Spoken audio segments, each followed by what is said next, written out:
Hi, Anis. Hi, Gemma. How are you? I'm good. How are you?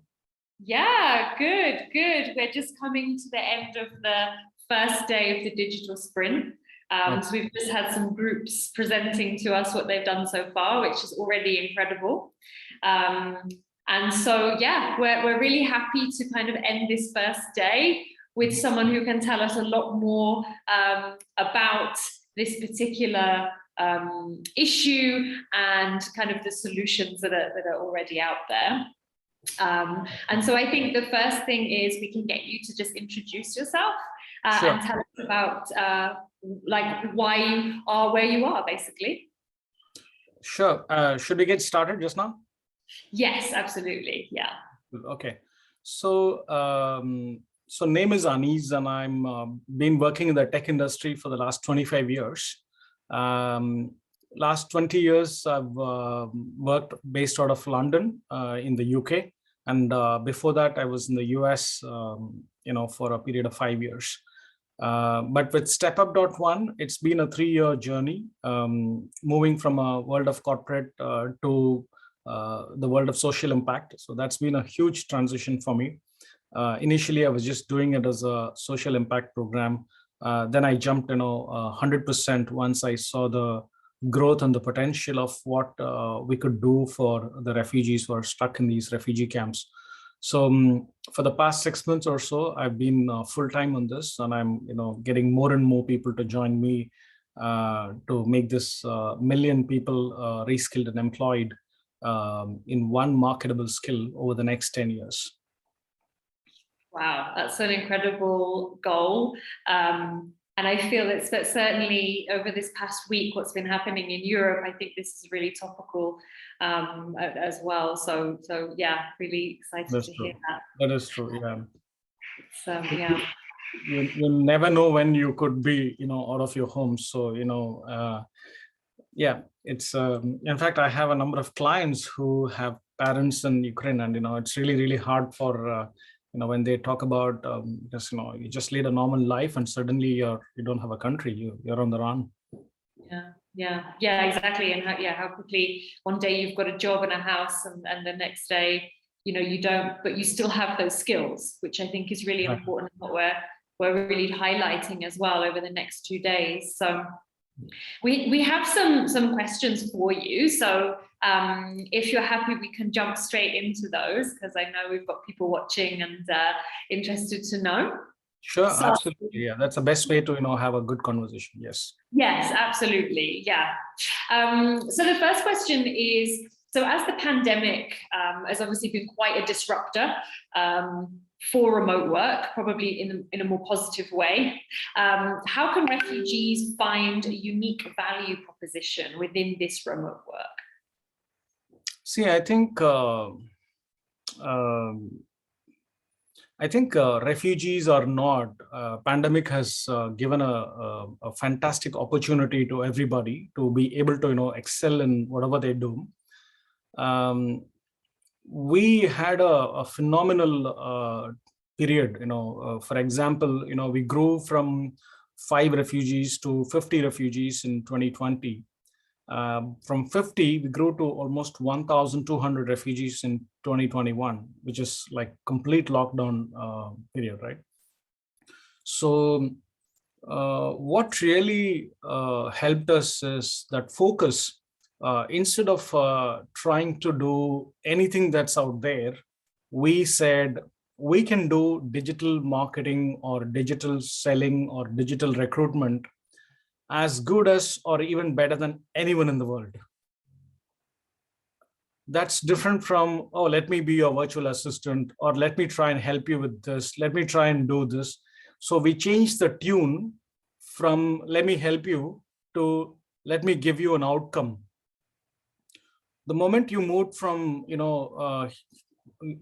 here is my time, how would you like to spend it, to here is your business, and this is the outcome that I can deliver for you, people stopped asking questions about whether this person can speak English, what skill does he have, how much time they're going to spend on my project. We answered, would you like somebody who can speak really good English? but don't produce any results? Or would you like somebody who cannot speak a full sentence in English, but can deliver an outcome that your business needs? So this approach really transformed the way we grew in 2021. We just went on, which was a very, very important year for me to quit a career that I have built over 25 years in the world of, in the corporate world, which really gave me the chance to go to, places like the World Economic Forum and speak. And, I've been speaking in all these circuits for such a long time. So to leave all those things, to come to a place where completely, I've never been involved in anything to do with refugees in my entire life, nor have I been involved in any of these things like social media, marketing. So to sort of let go of a very interesting and a rewarding career that I've had to sort of come into, so the pandemic has really given me that time to reflect and also to see that if we did the right thing, then even with refugees, we could build a company that is that can not only deliver results but also grow significantly when everybody's under a completely locked down, right? So it's been a terrific year for us. I think my advice to not just refugees, but to anybody, even to Africa, even to anybody, is you have to figure out a way to specialize and produce outcomes. If you chase outcomes, clients will chase you. If you simply keep publishing your CV and resume and say, I'm available to work, I can do anything that you want, then you will be one among the 2 million people who will be hitting it out on Upwork or Fiverr. Yeah, absolutely. There's a statistic here in Kenya that I always talk about, that for every job that's advertised on quite a big platform here, they have 10,000 applicants, so 10,000 CVs. And usually what happens is people, like you say, they just send their CV with the same cover letter, right? They're not even adapting. And I think it's so true to really hone your skill and be proud of your skill and approach people and say, this is what I can do for you. That's more powerful than saying, I've done this course and, I've worked for this organization, because people don't really want to know that. They want to know, what pain point can you solve for me that'll make my life easier? No, so I think that really resonates. Absolutely. Yeah. And it's really important to say no. Say if the client says, oh, can you do this? No. Can you do that? No. But what are you going to do? You say, I will be able to deliver A, B, and C outcomes for your business. And that's the only thing I know how to do. Right. Yeah. So then suddenly it becomes a very different conversation. The client starts to begin to trust you that, you are not somebody who could do everything. You are a specialist in doing just 1 or 2 or 3 things. And building trust online as well, I think is a new kind of phenomena. And you can do that really quickly, like you said, by producing these outcomes. People can see that you're doing the work that you said that you can do. That's another amazing point, actually, Gemma. So one of the ways in which we laugh about when after we, let's say, met the client and put our value proposition, we say, what's the worst that can happen? You hire us for a month and then you don't see results. Right, that's the worst thing that had happened, and therefore, what are you going to lose? Like a month worth of money, which is like roughly $300. But what's the best that can happen? Right, you get a lifelong, somebody who's able to deliver a business outcome for your business for that sort of money. So we often joke that our flexibility, like you can just join us, see how it works for you. Because I'm not going to promise you that we're going to deliver outcome every single time, right? This is what we're going to do. This is how the outcome that we're expecting. And if you see the outcome coming out, even just after a month, continue with us. Otherwise, simply cancel us. So that flexibility and freedom, demonstrate the trust we have on the process that we use to deliver the outcome. And that flexibility often makes the client think, so what's the worst case scenario, right? Let me just try it out with these chaps and see, how the whole thing works. So again, all this conversation is only going to happen if you chase an outcome and don't try to please the client from every little thing that they want. You're saying, oh, let me do that. That's just going to take you in a different direction. Yeah, absolutely. Yeah, promise more than you can probably give as well.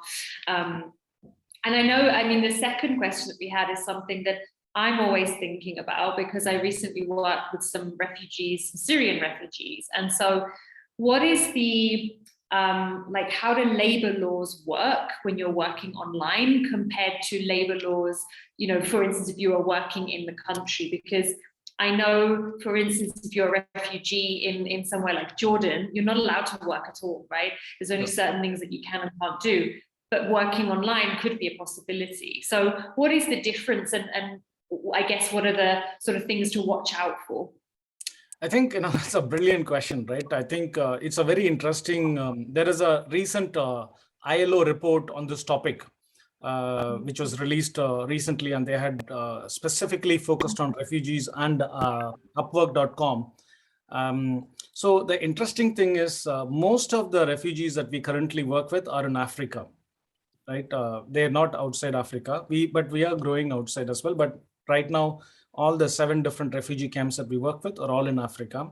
And all of our clients are outside Africa, right? Most of them are from the US, Europe, Australia, Singapore, and all, I mean, we used to have a few clients in Africa, but pretty much, I think, we started growing so rapidly in outside.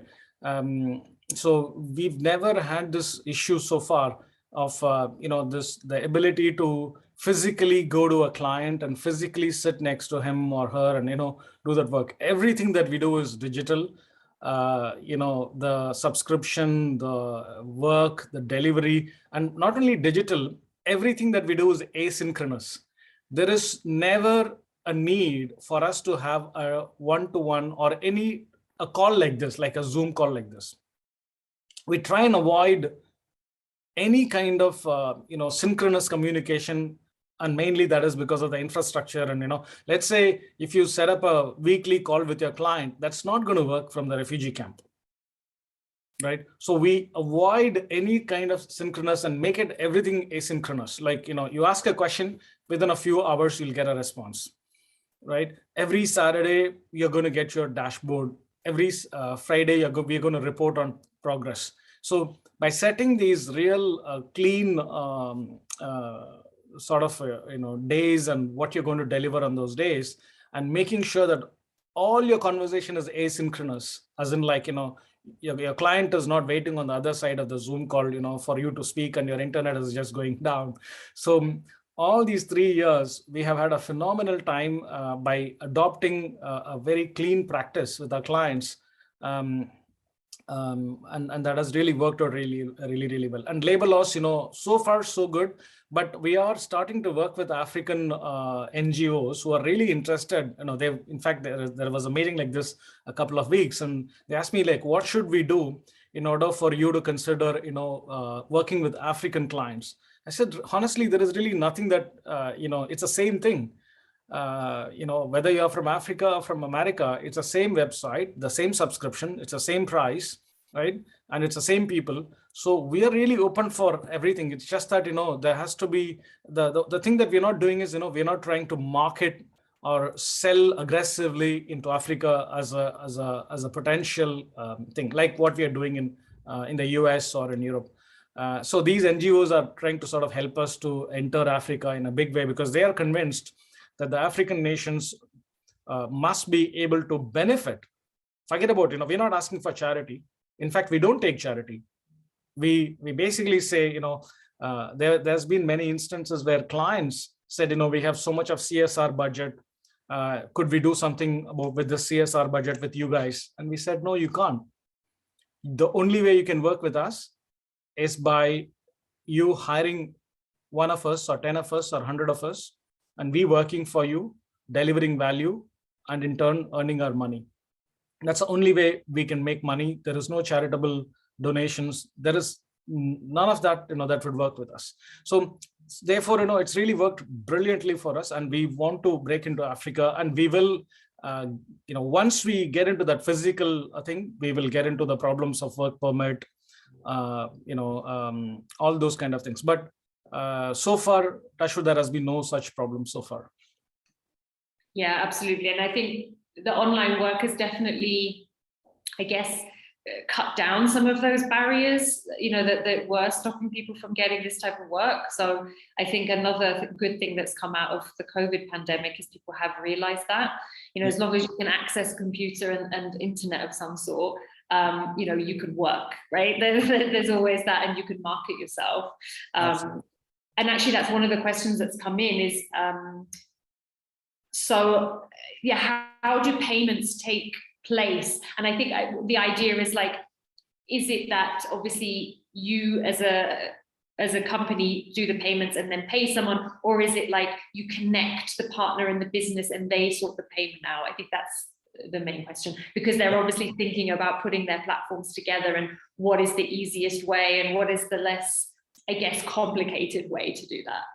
No, I know exactly. So obviously, like I just look to people like Upwork or even eBay or Uber for inspiration, right? Why didn't they simply connect?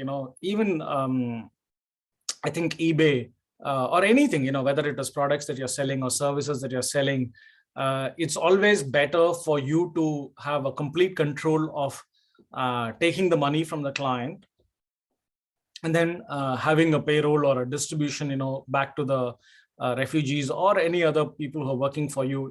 That is a much better, cleaner mechanism, because there is always this element of trust that there is somebody in between who's credible, who's going to be answerable to. So for example, there is never a problem there. If there is a problem with refund, the client is not happy with something, the client has overpaid, so many things could happen. So you don't want to hang on the, so having a middle entity is really useful.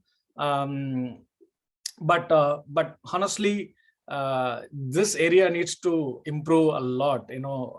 It's really pathetic right now, the state of affairs of money transfers coming in from all over the world into StepUp, and then from StepUp account onto all the refugees. It is really we lose a lot of money to all these intermediaries, and our vision is to completely remove all of these middle people like banks and M-Pesa and MTNs, and completely go digital wallet with all our refugees. It's not really that difficult to get a license for a digital wallet in Africa. So that's where we are really, we don't want to be a bank, but we want to be able to hold money in our own digital wallets and distribute it. And only when the last mile where the digital money has to be converted into a fiat currency, the refugees have to really, transfer it into either the bank or into their M-Pesa. So we are seriously considering, having a wallet in the next phase of our growth, because we don't want to be, losing out money in commissions and transfers, and it's just a painful process. Yeah, absolutely. And that's definitely something I deal with on a daily basis here. I mean, luckily Kenya is one of those, it's the great place where M-Pesa was invented, and there's obviously a lot of enthusiasm and knowledge and also trust already for a form of payment that you don't physically see, right? And I think that's one of the things that's really important, because a lot of countries and communities probably don't have trust in that yet. So I think Kenya's in a good place because we're already kind of there. And then, so we have another question now around, and this is an interesting question. I think I also want to think about answering this one, but it's how can refugees who are often isolated from the market and clients learn business skills quickly to earn money? Yeah. So I think we have cracked this code.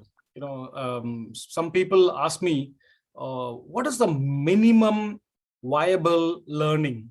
Like how fast can a refugee learn and start with StepUp.1? Then I asked them, they asked me, do they need to speak English? Do they need to write English? Do they need to do this, that? I just tell them this, if you know how to log in into a computer And if you know how to do Control C, and if you know how to do Control V, and if you know how to press the button send, you can start working for StepUp and start earning. There is no other skill that we need in order for you to start working, because the way we have structured it, we have a 7-step process for anybody to work. What we have done is we have got this group leaders and team leaders to do the step 1 to 4, which is the steps that you need to really learn. So for example, you have to create a video out of your client's story. It'll take you like 3 to 6 months to learn how to create a video, or even how to create a story based on your client's requirements, right? Can somebody learn that in the next 30 minutes or 3 hours? Not possible, right? So we've got the group leaders who've been with us for 3 to, let's say 12 months, who've been doing this, do those steps, the first 1, 2, 3 steps, which is basically the video step. The one that we want all the new members to do is simply do the execution, which is, here is the message, here is the client, right?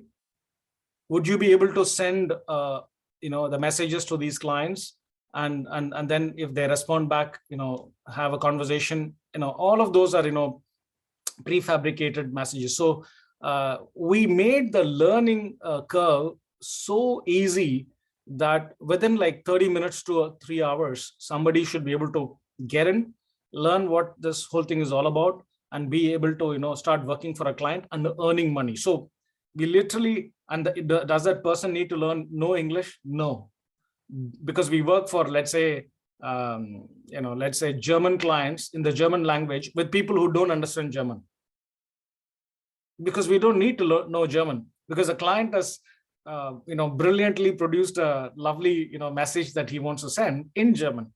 That's okay, right?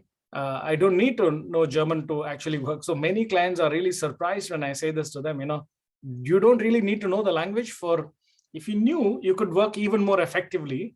But if you don't know, it's not like a deal breaker, right? So, but that doesn't mean that, so it's StepUp.1 is just 3 things, right? It's just that I have created the entry barrier so low that you don't need you don't need to have gone to school, or you don't need to have learned how to speak grammatical English or even write English, right? As long as you know how to move your mouse, or move your finger around your mobile phone. And one other thing is, we don't even need laptops to actually work and deliver work for our clients. I would say 60-70% of the graduates who work for StepUp.1 today do not have a laptop, right? So you can still be working and earning money as a team member. But what happens is, you can't just be at the team member level. When you have done 1, 2, 3 months, you want to grow to a team leader. As soon as you want to become a team leader, you need to upgrade your skills. You need to learn a lot more interesting things, like what is social selling, what is social media marketing, how to create videos, how to create a post. So you got to keep on upgrading yourself, and then you become from a team leader. You deal with 2 or 3 clients, and then if you want to become a group leader, you need to be able to have conversations. You need to be able to pitch to your client. You need to be able to understand your client's business. You need to be able to write a story about your client, then convert the story into a video. So what I've done is, a team member needs to know nothing to start earning, as long as he could move the mouse or play with his mobile phone, right? And I would say 99.9% of the population, even in refugee camps, have been playing around with Facebook, playing around with Twitter, playing around with LinkedIn. So honestly, I don't even need to teach them what is Facebook or what is LinkedIn or what is Twitter. They've known these things for a long time. All I try to make them do is, don't sit there and consume all the stuff that's been put out there. Learn how to produce it yourself. So produce it on behalf of your client, comment on behalf of your client, put it out on behalf of the client. You'll do really well. That's, instead of someone else making money, you will start making money the day you start producing, with the same fingers. You don't need anything more than 2 fingers, to make money. Yeah, and don't you think as well, It's also like that learning by doing is really important. It's like experiential learning. I don't think people realize, yes, you can do an online course, you can watch a YouTube video, you can read something online, and that's great. You should always be learning, but actually it's doing. And like you say, sometimes you're doing it without thinking. Like, you're already socially marketing because you're on LinkedIn selling yourself probably somehow, right? Or you're on Instagram or Twitter selling yourself somehow, and you know who to tag and you know what hashtags to use. So these skills are already there. And I think it's about, like you say, getting out to these young people that these are marketable skills. And then on the other side, I think it's also teaching the market, people are hiring these people, that when you say, this particular skill, actually you mean this, and these people are already doing it. So it's like educating both sides of the market. And I guess like my sort of final question that I'm interested in is like, how do you present to those businesses that are obviously a little bit on the fence about, like, we're not really sure, because they always go down the traditional route of using a recruiter? What are the key things that you kind of sell to them, or at least educate them on, to kind of get them onto your side of the fence? Like I said, right, at least, with StepUp.one, right, we have created a very unique methodology. What in fact, let me tell you a method, right? We are growing so fast that we are trying to create a group of people called brand ambassadors.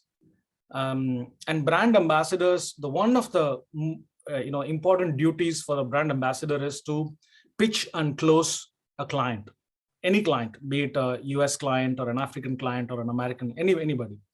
Now, people ask me, oh, the brand ambassador has to be like a smart sales, very sharp cookie. I said, no, somebody who can present my slides and speak English, or rather read English, and have good internet connection and be able to use Zoom. I said, wow, only that much? How is it possible? How can your clients buy your product? If I said, look, we take away all the complexities of salesmanship and all those things, and simply put everything into the methodology and say, look, we do these 7 steps for ourselves, and this is how successful we are.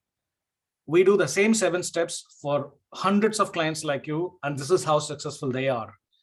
And each one of these 100 clients, you can just click on their LinkedIn and have a reference chat or a reference call with them, and see what they tell about us. You don't really need to go anywhere. All of them are referenceable. All of them will say amazing things about us. Not because of anything great. It's just that we are able to do one thing really well, and just be very consistent.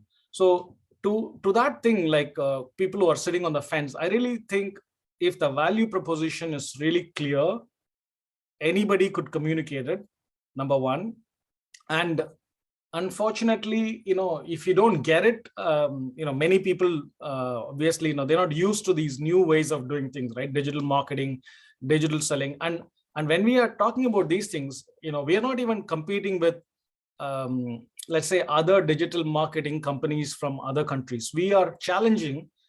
If you hire somebody in San Francisco for digital marketing, and if you hire a refugee from Kakuma for digital marketing, let's keep a challenge and see who does better. That is how confident we are about the way we can deliver our outcomes. And we've been doing that for a while. So when you are able to so clear about your outcomes and provide proof of how you have delivered these outcomes for hundreds of clients, and then the entry barrier is like $300. So people go crazy. He said, wow, so you can do all these things for this kind of money? So I say, yeah, I mean, like, you start with just one person and try and deliver whatever, whether it is selling or marketing or recruitment, with one person, see how you're able to deliver the results. If the results start to pile up, then increase your team to maybe 10. With one client, Gemma, we are working on one thing with more than 220 people. With just one thing, because the client never started with 220 people. They will always start with 1, see the results. Then they'll do code 2, see if the results come, and then to 10, and then to 20, right? And then say, wow, this is working. Let's just, get more and more people to, deliver results for us. So you could literally become the sales and marketing team of every startup in Africa. Pretty much, for the price point that is just unimaginable. Yeah, and I think like that's a really great point to highlight as well to everyone today on the digital sprint. Is like you said, do one thing right and do it consistently. That's perfect. And then, like you say, the marketing is then coming from satisfied customers. So you're putting less effort into all of these client meetings and trying to persuade people to use your product or your service. Is pick that one thing, don't spread yourself all over the place, and be consistent, if that's what you're good at, and turn up, for your clients. Then I think that's really, really important. And I really hope that is one of the main messages that come out today for our participants. So I would just love to learn more about Step Up One. I'm just taking notes as we're going on, so I'll be looking that up afterwards. But yeah, we would just like to thank you so much for your time and coming on today. I know we've had lots of questions coming through. I'm sure if we've got some burning questions, we can pop them to you on an email. There seems to be a few. But yeah, thank you so much for your time. We really appreciate it. And we hope that there's going to be lots and lots of solutions coming out of the next 2 days that are going to be inspired by Step Up One. And we can't wait to see the 1 million. That's the big target, right? Yeah, this year it is 10,000. So we've just touched 1,400 people, and we want to grow to 10,000 refugees by the end of this year, which is a bit audacious by itself, but we are pretty confident, we will get there. Yeah. But thank you very much, Gemma. It's a pleasure meeting you today. So all the very best for all your participants. Yeah. Bye-bye. Thank you so much, Anis. Take care. Bye. Bye.